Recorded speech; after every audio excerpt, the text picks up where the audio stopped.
Gen Z DMK மீது சவுக்கு சங்கருக்கு ஏன் இவ்வளவு கோபம்? பெரிய அளவு கோபம்லாம் இல்ல. காலம் மாறிவிட்டதை நீங்கள் உணர மறுக்கிறீர்கள். ஆபாச தாக்குதலை நடத்துகிறீர்கள். இந்த விமர்சனங்கள்லாம் எனக்கு இருக்கு ஜென்சி திமுக மேல. நீங்க இந்த ஜென்சி திமுக, இப்போது இது ஜென்சி திமுக, இதே போல் ஒரு இளைய திமுக தானே 60களில் ஆட்சியை கொண்டு வந்தது. அன்னைக்கு இலக்கியம் பேசிக் கொண்டிருந்தது அந்த இளைய தலைமுறை. இன்னைக்கு ஆபாசம் பேசுறீங்க. ஏன் தனி மனித தாக்குதல்? விஜயே இருக்கட்டுமே, விஜய் பிடிக்கலையோ, உனக்கு அரசியலே தெரியலையா, உனக்கு ஒண்ணுமே தெரியாதியா, உனக்கு பேச வராதியான்னு சொல்லுங்க. அதெல்லாம் நியாயமான விமர்சனம். ஆமா. ஏன் தனிப்பட்ட வாழ்க்கைக்கு போறீங்க? இப்படி தனிப்பட்ட வாழ்க்கை என்று திமுக தலைவர்களின் வாழ்க்கை எடுத்தால் எங்கே போய் முடியும்? அது இன்னொன்னு, அது என்ன மாதிரியான அரசியல்?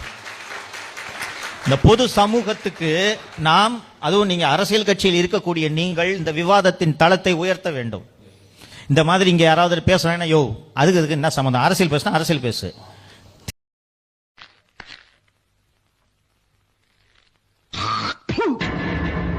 என்ன பாக்குற? துப்புறானேனா? உன்ன மூஞ்சில வேற யாரும் துப்ப கூடாது பாரு. அதான் நான் துப்புறேன். தோத்துக்கிட்டே இருக்கீடா.